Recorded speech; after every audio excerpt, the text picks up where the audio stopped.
Seja bem-vindo à Escola Sabatina. Participe, envolva-se. Deus quer derramar inúmeras bênçãos em sua vida.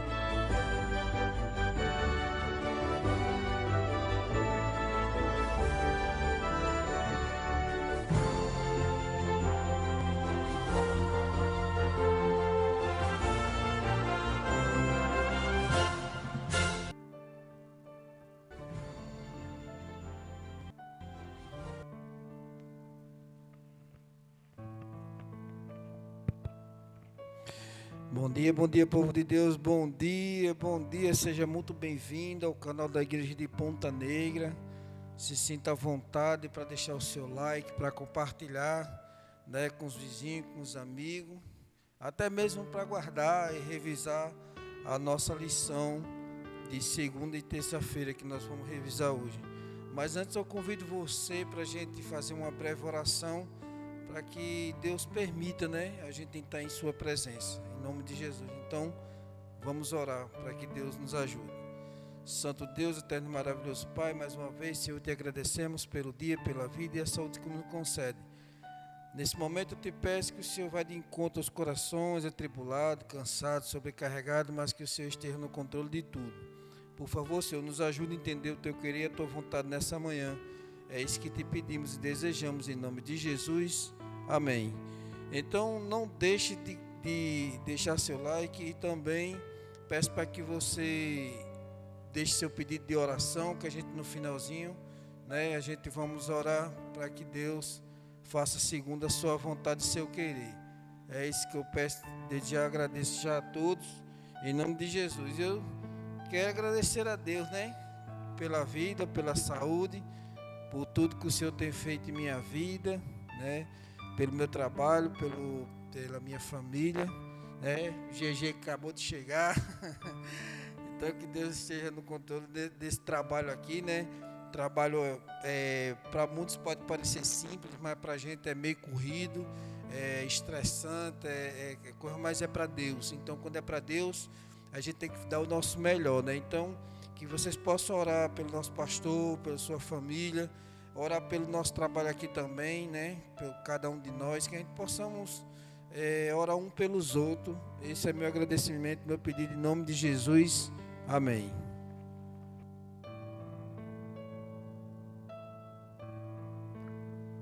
Amém, amém, amém, né? Graças a Deus estamos aqui mais uma vez para mais um culto matutino.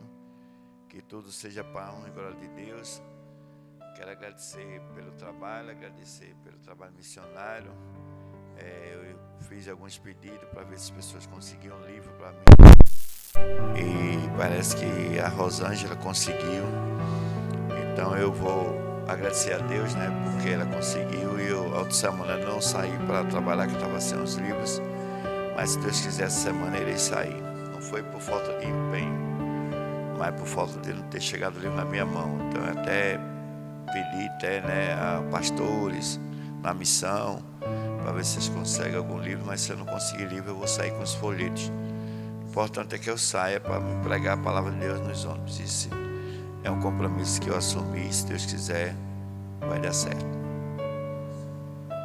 Amém, né? E o verso para memorizar dessa semana está lá no livro, deixa eu ver aqui, no livro de João 11, né, do versículo 25, versículo 26, que diz assim, ó: Então Jesus declarou: Eu sou a ressurreição e a vida. Quem crê em mim, ainda que morra, viverá. E todo o que vive e crê em mim não morrerá eternamente, né? Você crê nisso? A pergunta é para mim e para você. Se eu estou aqui buscando a Deus todo dia de manhã e também você aí, é porque você acredita, né? Porque essa é a perseverança dos santos, né? Aqueles que têm a fé em Jesus e guardam os mandamentos de Deus. E aqui nesse versículo, Jesus está falando de dois povos, né? Na verdade é um único povo, mas em dois estados. É o que morreram em Cristo, que vão ressuscitar para a vida eterna, e os que estão vivos, que creem na volta do Senhor Jesus Cristo, que vão viver sem conhecer a morte. Foi o que a gente viu ontem, a morte de Moisés e a ressurreição, e Elias que não conheceu a morte, né? Que significa os vivos em Cristo Jesus. Então que a gente possa entender agora o resumo de segunda e de terça, em nome de Jesus. Amém, né? Segunda, 24 de outubro, o seguinte título, né? Dois exemplos do Antigo Testamento, né? Aqui a gente vai ver, né, que a semelhança e a diferença há nessas duas ressurreições. Em Hebreus 11, lemos que pela fé houve mulheres que pela ressurreição tiveram de volta os seus mortos. Esse foi o caso nas duas ressurreições descritas no texto de hoje. A primeira vê 1 Reis 17, 8 a 24, isso ocorreu durante a grande apostasia em Israel sob a influência do rei Acabe e sua esposa pagã Jezebel. Como uma seca severa estivesse devastando a terra, Deus ordenou que Elias fosse para Sarepta, uma cidade fora de Israel. Lá ele conheceu uma pobre viúva fenícia que estava prestes a cozinhar uma última refeição simples para ela e o seu filho, e depois morreria de fome. Mas a vida dos dois foi poupada pelo milagre da farinha e do azeite, que não se acabará, até que a seca chegasse ao fim. Alguns tempos depois, o filho da viúva ficou doente e morreu.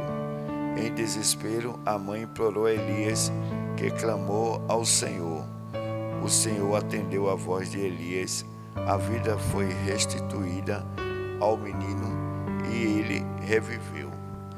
A gente vê que muitas vezes Deus, ele escuta um clamor dos seus profetas. Muitas vezes até você está bastante chateado com alguma coisa, você está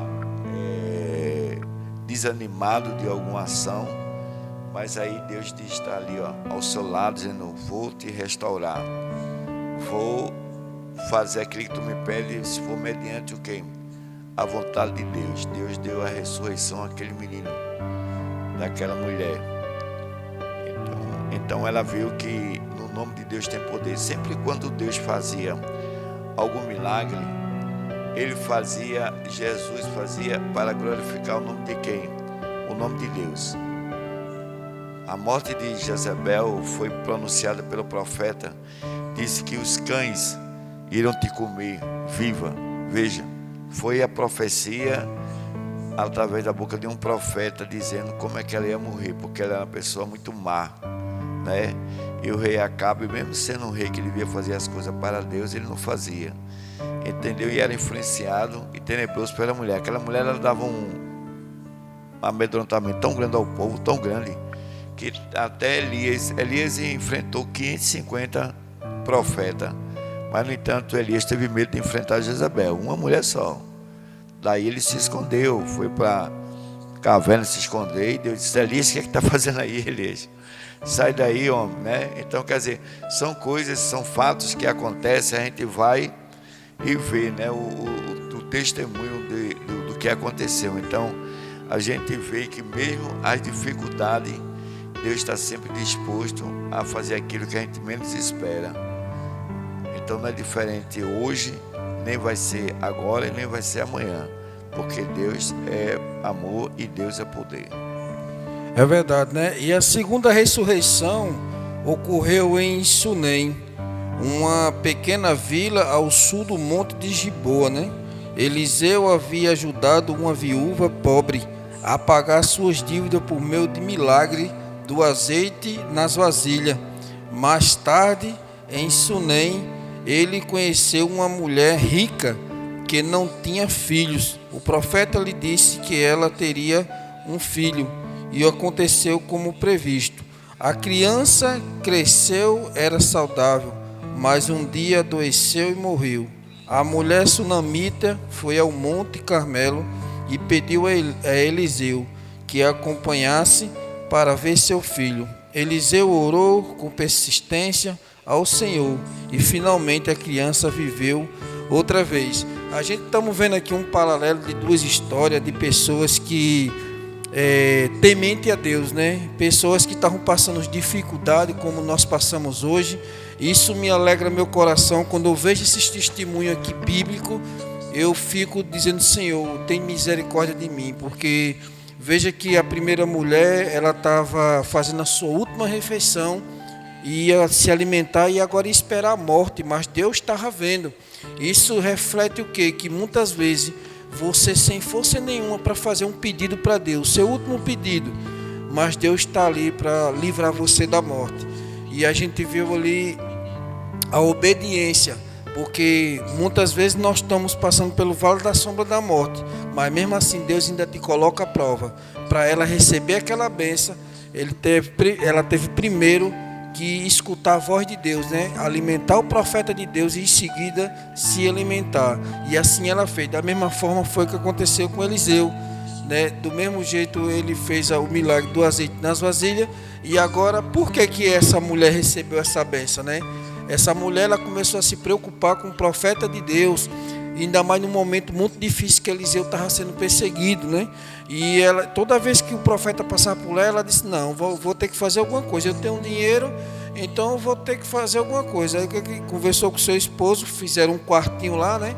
E deram um abrigo para o profeta de Deus. Ou seja, você muitas vezes vê esse pessoal evangelizando, vai de uma cidade para outra. Inclusive nós temos um programa chamado Missão Caleb, e o que está aqui escrito na minha camiseta aqui, que muitos jovens no mês de janeiro deixam os seus afazeres, estão de férias, vão para outras cidades, passar 20 dias, 25 dias, 15 dias em outra cidade para evangelizar.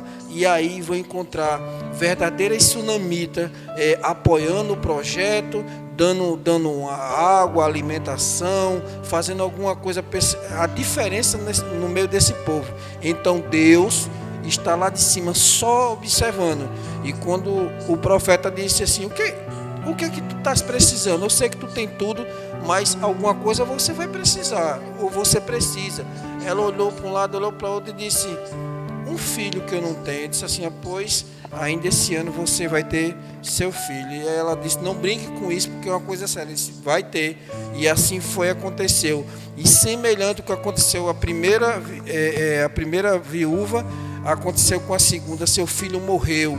E tanto Elias como Eliseu clamou ao Senhor, e ele escutou o seu clamor. Então hoje entenda que o seu clamor é muito valioso. Basta você abrir a boca, joelho no chão, e Deus concederá o desejo do seu coração, mas segundo a vontade dele, em nome de Jesus. Essas mulheres tinham origens diferentes, mas a mesma fé salvática. A viúva fenícia hospedou Elias em um momento difícil, quando não havia lugar seguro para ele em Israel. A sunamita e seu marido construíram um quarto em que Eliseu poderia ficar quando passasse por sua região. Quando os filhos morreram, suas mães apelaram para o profeta de Deus e tiveram a alegria de ver seus filhos reviverem. Isso quer dizer para você e para mim o quê? Que não importa sua situação financeira, pobre, rico, gordo, magro, preto, branco, não importa. Importa que nós temos um Salvador. E esse Salvador vai salvar tanto o gordo como o magro, tanto o preto como o branco, tanto o rico como o pobre. As bênçãos de Deus chegam para todos. Até na Bíblia fala que quando a chuva cai, cai para todos, para justos e para pecadores. Essa é a concepção de Deus. As duas mulheres vieram distintas, eram pessoas totalmente diferentes. Enquanto uma era rica, outra era pobre. Mas Deus atendeu a quem? Ao chamado, ao pedido de quem? De um profeta. Então Deus não está preocupado com situação financeira de A e B, não. Deus está querendo que você acredite que Ele pode fazer obra na tua vida, quer seja um emprego, quer seja um concurso, quer seja Qualquer coisa na tua vida que tu precise e você orar, busca Ele, com certeza Ele vai fazer a diferença. É assim que Deus age. É assim que muitas vezes Deus permite que as coisas aconteçam com você, para Ele ter a oportunidade de mostrar na tua vida, na minha vida, que Ele é Deus. É verdade. E aqui na terça-feira, 25 de outubro, né, hoje, o título é O Filho da Viúva de Naim. Jesus andou por toda parte, fazendo bem e curando todos os oprimidos do diabo, porque Deus estava com ele. Jesus ministrou a pessoas necessitadas e feridas. Por isso muitos passaram a acreditar que Jesus era o Messias prometido.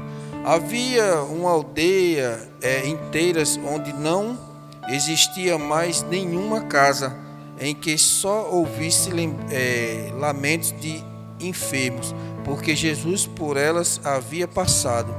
Ele tinha curado os doentes. Sua obra dava testemunho de sua unção divina. Amor, misericórdia e compaixão se patenteavam em cada ato da sua vida. Seu coração anelava com terna simpatia pelos filhos dos homens. Revestiu-se da natureza humana para poder realizar as necessidades humanas. Os mais pobres e humildes não rezavam,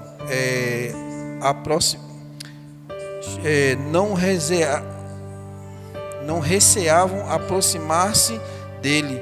Mesmo as crianças se sentiam atraídas a ele. Aqui me tira uma grande lição, sabe? Porque, olha só, eu sei que nós somos falhos e pecadores, mas quando Jesus andou na terra, ele atendia todos com a mesma simplicidade, simpatia, atenção, compaixão. Não tinha hora marcada para você falar com Jesus. Não tinha fila, você simplesmente chegava lá e dizia seu problema e Jesus resolvia o seu problema. E muitas vezes a gente vê hoje no mundo, né, no mundo gospel aí, pessoas importantes que cresceram tanto na música como nas pregação, que para você, muitas vezes, para ver uma pessoa dessa, um astro, né, se tornou um astro, você tem que enfrentar filas ou até mesmo dormir na fila de uma bilheteria para você ter o privilégio, né, de vê-lo de perto, né, numa arquibancada. E aí o ego da gente muitas vezes cresce, porque veja que quando Jesus, aonde ele andava, ele dava testemunho, né, dos feitos dele, e até as crianças que são inocentes sentiam o desejo de estar perto de Jesus Cristo, né? E a gente vê ali a pureza de um santo de Deus que estava ali disposto a todo momento, seja de dia, de noite, para livrar os deles da enfermidade. E aqui relata que ali onde ele morava ali já não existia mais enfermo, porque ele dava testemunho de onde ele passava. Toda pessoa que estava clamando por alguma coisa, ele ia lá e resolvia. Então, eu e você, como ele mesmo já profetizou, ide, né, pregar o evangelho ao mundo. Então nós estamos autorizados por o dono da vida e o autor de todos esses feitos, para que a gente faça até mais do que ele. Foi assim que ele falou: se a gente tiver fé, a gente conseguirá fazer todas essas coisas. Agora sim, depende de mim e de você a perseverança dos santos e a fé em Jesus. Amém, né? E aqui diz: durante seu ministério na Galiléia, Jesus curou os doentes, expulsou demônios. Certa vez ele e os seus seguidores estavam se aproximando do portões de Naim, quando um cortejo fúnebre passava. No caixão aberto estava o filho único de uma viúva que chorava inconsolavelmente. Cheio de compaixão pela mãe enlutada, Jesus lhe disse: não chore. Chegando-se, tocou no caixão e os que o estavam carregando pararam. Então Jesus disse: jovem, eu ordeno a você, levante-se. O que estava morto sentou-se e passou a falar, e Jesus o restituiu à sua mãe. A presença de Jesus mudou o cenário e muitas pessoas que testemunharam o milagre sabiam não apenas que algo surpreendente havia acontecido, mas que alguém especial estava entre eles. Chamavam de o grande profeta. As pessoas da antiguidade, as que passaram a andar com Jesus, eu não sei como é que acontece, né? Os milagres que eles faziam, que Jesus fazia, era a olho nu, ali na hora. Veja que ele esperou uma oportunidade, né? E ele aproveitou aquela oportunidade. Mandou parar o caixão, mandou o jovem levantar. Jesus disse que a gente teria poder, até mais do que ele. Tanto é que quando Pedro negou Jesus 3 vezes. Mas depois, a fé de Pedro foi tão grande, tão grande, tão grande, que quando disseram assim, você vai morrer crucificado, Pedro não omitiu, Pedro não se escondeu. Pedro disse, sim, eu vou morrer, mas eu quero morrer de cabeça para baixo, que eu não sou digno de morrer como meu mestre morreu. Então aí já era o amadurecimento de Pedro, junto ao que? A Jesus, junto à palavra de Deus. Ele começava a trilhar de uma forma tão maravilhosa, que agora a comunhão de Pedro era tão grande com Deus, que quando ele passava até a sua resta, até a resta de Pedro curava. Era aquele homem que tinha negado Jesus. É isso que Deus quer fazer na minha vida, meu jovem, na sua vida e na minha. Ele quer mostrar que Ele é Deus. Só espera uma oportunidade. Talvez esteja passando por uma dificuldade financeira, uma dificuldade de relacionamento, no trabalho, na igreja, em qualquer canto. Mas Deus espera uma oportunidade para mostrar que Ele é que faz a diferença na minha e na tua vida. Por isso que a gente tem que entender que Jesus só não... A ressurreição para Jesus é uma coisa simples, porque a Bíblia diz que no nome dele tem poder, um poder inesgotável. Se Jesus tem poder, Deus tem poder para ressuscitar um morto, imagina não cuidar da tua saúde, imagina não cuidar no teu trabalho. Ele tem poder para muito mais do que isso. Quando a gente viu aquela passagem, né, do Vale dos Ossos seco, meu amigo, ali você, como é que pode um vale cheio de ossos? E quando o profeta profetizou, quando ele suspirou, quando ele deu o suspiro de vida ali, então os carnes, tendões começaram a se interligar um com o outro, e daqui a pouco a pessoa estava ali, as pessoas tudo viva, tudo ressuscitada. Ali não foi reencarnada, foi ressuscitada. Então acredite nesse Deus, que Ele pode modificar a minha e a tua vida. É verdade. E aqui ainda continua dizendo aqui, ó, a viúva fenícia e a sunamita pediram ajuda, mas a viúva de Naim foi ajudada sem que ela sequer pedisse. Isso significa que Deus cuida de nós, mesmo quando somos incapazes ou nos sentimos indignos de pedir ajuda a Ele. Jesus viu o problema e o tratou, tão típico dele em todos os seus ministerial. Então veja só, como eu tinha falado há pouco tempo, dessa forma, muitas vezes a gente estamos tão cheio de pecado que a gente não sente indigno, muitas vezes, de vir na igreja, que a gente fica envergonhado. Muitas vezes a gente dá algum deslize e algum irmão da igreja viu, e você fica com vergonha de vir presencial na igreja, e você começa agora a estar com o coração atrito em casa, e muitas vezes você não tem nem coragem de abrir a boca para dizer: Senhor, me perdoe, eu errei, eu pequei contra ti. Muitas vezes você só faz chorar, ou muitas vezes você se isola, mas mesmo assim está ali Deus ali para fazer essa diferença na sua vida.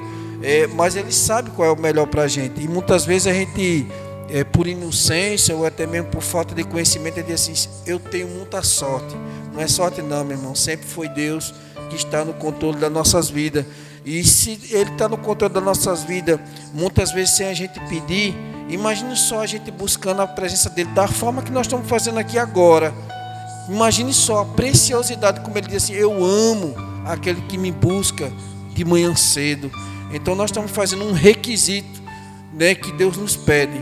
Então que saiba você, que se Deus deu o Filho dele por mim e por você, o seu problema é minoria diante de um Deus desse que tudo pode. Então, saiba que nessa manhã Deus tem essa promessa para mim e para você. Mesmo que a gente não peça um milagre em nossas vidas, mesmo assim Ele vai cumprir tudo que prometeu em nossas vidas, em nome de Jesus. Amém, né? E no finalzinho aqui, só no rodapé, diz assim, né? A verdadeira religião envolve cuidar de órfãos e viúvas.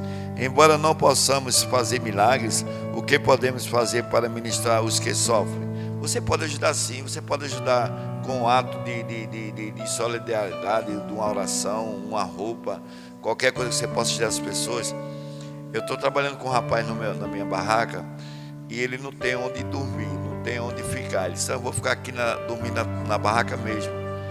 E eu vejo assim um sofrimento muito grande, porque enquanto eu estou na minha casa deitado, né, usufruindo, né, do que Deus me deu, ou chovendo, o cara está lá debaixo de um guarda-sol, numa cama, numa espreguiçadeira e se cobrindo ali, tal. Então eu cheguei para ele e disse, meu amigo, nós vamos alugar um quarto para você sair daqui desse relento, né? A resposta dele foi bem interessante. Não, eu quero ficar aqui mesmo. Eu disse, mas cara, tu aqui, tu não tem nada, né? Então por que tu precisa estar aqui? Não, porque eu vou economizando dinheiro, economizando. Eu disse, cara, a gente pode fazer lá e botar para você tudo. Então muitas vezes a gente quer ajudar e as pessoas não querem. Mas aí não é problema seu, é problema dele. O importante é que Deus viu a ação da gente relacionado àquela pessoa que estava precisando. Então eu disse, eu vou te ajudar, nós vamos alugar um quarto para você, nós vamos tentar colocar colchão, fogão, geladeira e tal. E ele simplesmente disse não. Eu digo, tá bom, então, mas Deus viu que você fez a sua parte em ajudar. Agora cabe o outro lado querer ajuda ou não, aí já não é com você, é com a pessoa. É verdade, e Deus tem mais um recado aqui para mim e para você, um recadinho aqui bem interessante, que fica aqui no livro deixa eu ver aqui, porque são divisão de 2 livros, no livro de Amós, capítulo 8, nos versículos 11 e 12, gente, preste atenção nessa mensagem aqui, para você ver como é interessante. Amós 8, no versículo 11, diz assim, eis que vem dias, diz o Senhor Deus, em que enviarei fome sobre a terra, não de pão, nem de sede de água, mas de ouvir as palavras do Senhor. Andarão de mar a mar e de norte até aos oriente, correrão por toda parte, procurarão a palavra do Senhor e não acharão. Meu irmão, você sabe que vai chegar um dia, segundo a palavra de Deus, que não vai mais existir Bíblia. Nós temos profecias e estão se cumprindo, que não pode Bíblia mais em escola, não pode Bíblia em algum canto. E tem países aí que você andar com uma Bíblia dessa na mão é sentença de morte na certa. Então a profecia está aqui em Amós, no Antigo Testamento, que vai existir um dia que as pessoas vão estar sedentas da palavra de Deus, para ver um vídeo das pessoas falando de Deus, porque você sabe que em outros países não é permitido pregar a palavra de Deus através da internet. Então as pessoas vão para onde? Por livro. Vai ter uma época que eles não vão ter livro, então nem vai ter na internet, nem vai ter livro, e eles vão ficar querendo ouvir alguém pregar da palavra de Deus. Então a fome que vai vir sobre a terra não é de pão e nem é de água, mas e sim da palavra do Senhor. É por isso, meu irmão, que é importante você ler a palavra de Deus todos os dias. Por quê? Porque vai colocar na mente, desce para o coração e você não esquece ela mais. É tanto que quando nós lemos essa lição, todo santo dia ela nos leva à Bíblia Sagrada. E quando você chega na Bíblia Sagrada, você tem um contato diário com Deus. E aquilo ali vai pegando um costume, você vai se acostumando a estar ali diariamente com Deus. E quando você tem um costume bom desse, estar com Deus todos os dias, você não quer parar, meu irmão. Então todo hábito é bom, você acostumar, esse hábito saudável de buscar a presença de Deus, porque você não vai ter fome da palavra de Deus. Pelo contrário, ela vai te saciar dia após dia. Então, o recado de Deus para mim e para você, nessa manhã, que você não pare, meu irmão, de ler a palavra de Deus, nem de escutar qualquer outro programa evangélico, uma música, porque um dia você vai ficar sedento dessa palavra e não vai ter a oportunidade que você está tendo hoje. Então, a partir de hoje, você tome essa orientação divina, porque não é minha, e que Deus nos ajuda a mantê-la, porque Gênesis vai orar e o Espírito Santo de Deus vai até você para firmar essa aliança que Ele está fazendo com você a partir de hoje, para que você passe a estudar mais a palavra de Deus, em nome de Jesus. Amém, né? E a gente sabe que a Bíblia diz que no final dos tempos o Espírito Santo vai fazer você lembrar. Lembrar de quê? Se você não estuda, se você não pede ajuda, lembrar de quê? Eu fico imaginando aí as 37 mil igrejas que existem hoje, mais ou menos, sem nenhuma delas ter um estudo real sobre o sábado. Simplesmente passa o que o pastor fala, é o que o diretor diz, é o que o padre fala, e vai passando. Aí, quando chegar no tempo, graças a Deus, os adventistas do sétimo dia, eles estudam bastante a Bíblia. E aí, nós vamos lembrar dos textos que estão colocados na Bíblia. A gente vai lembrar. Eu vou lembrar, por exemplo, qual é o dia, quando Isaías 66, 23, ele diz: eis que faço novo céu e nova terra, né? Aí ele diz assim, ó, e toda a carne vai vir me adorar. De um sábado, de uma lua nova, de um sábado, outro sábado. Então, quer dizer, a gente sabe desse texto porque a gente estudou. A gente sabe lá no texto de onde? De João, né? Quando ele diz, você conhece os meus mandamentos e não guarda, você é mentiroso. Então, quer dizer, vários textos bíblicos. Isaías 8,16, ele diz o quê? Resguarda o testemunho e sela ali no coração dos meus discípulos. Ezequiel também fala também sobre isso. É santificar os sábados, que serão de sinal entre mim e vós. Quer dizer, vários textos nós já temos na mente decorado. Eu mesmo tenho. Agora, como vai decorar uma pessoa se ela não lê? Né? Hoje aqui justamente a gente vai falando sobre esse assunto. Assim ele pede, dá um bom dia para a gente. A Marisa Reis também dá um bom dia. Bom demais. A Ciele diz, bom dia, irmão. Ela diz que nosso dia seja guiado por Deus. O nosso Alex, bom dia, varões. Bom dia, meu querido. Damião também dá um bom dia também. E aqui, olha o que a gente está falando agora, Dagmar Fonseca. Bom dia, gente. Abençoado de Deus. Ore pela dona Balbina, que não cancele o estudo de novo hoje. Olha, quer dizer, ela marcou para ontem, no caso, e por algum motivo foi cancelado. E hoje a gente pede oração para que ela não cancele de novo. Então a gente vê, né, que o inimigo ele trabalha o tempo todo. O inimigo não para não. Você marca um estudo, eu digo isso, que eu dei mais de 100 estudos, graças a Deus, né? Mais de 100 pessoas, 80 pessoas se batizaram. Não foi mérito meu, foi mérito de Deus, do Espírito Santo. Mas, Dagmar, você persevere, Dagmar. Você ore de madrugada, bota o nome dela no grupo de oração e ore, porque o inimigo está trabalhando da mesma forma que Deus trabalha para você ir, o inimigo trabalha para ela não ir. Entendeu? Então, ore, e nós aqui também iremos orar, e com certeza você vai fazer o estudo, e com certeza lá na frente ela vai reconhecer que tem um Deus que está buscando ela o tempo todo, no local, na igreja certa, da forma certa de pregar o Evangelho. E nós iremos orar. Senhor nosso Deus, queremos te agradecer por mais um estudo. Agradecer, Senhor, que o Senhor tem o poder da ressurreição. O Senhor que pode ressuscitar. Por isso que o Senhor permitiu que o seu filho morresse naquela cruz do Calvário, porque tinha certeza da ressurreição. Por isso, Pai, bota no nosso coração e nossa mente que um dia nós iremos dormir, mas também nós iremos acordar. Só que infelizmente vai ser dois tipos de pessoas. Um vão acordar para a vida eterna na primeira ressurreição, e o segundo grupo vai ressuscitar pela segunda vez, vai ressuscitar a segunda ressurreição para ter a morte eterna. Então, Pai, nos ajuda a manter o espírito e a vontade de fazer parte da primeira ressurreição, não só a gente, mas todas as pessoas que ouvem essas mensagens, que ouvem a pregação, né, que se diz ser cristã, que se diz ser de Deus. Por isso nós agradecemos, Pai, pelo dia de hoje, pedindo oração especial pela irmã que a irmã Dagmar está dando estudo, a Balbínia, que ela possa, Senhor, aceitar esse estudo, que esse estudo ela vai só fortalecer ela, só vai abrir sua mente e seu coração para ela seguir o caminho certo.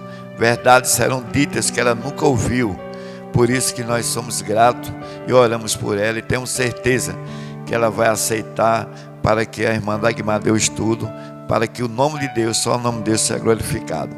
Abençoa nós nesse dia, em nome do Pai, do Filho e do Espírito Santo. Amém.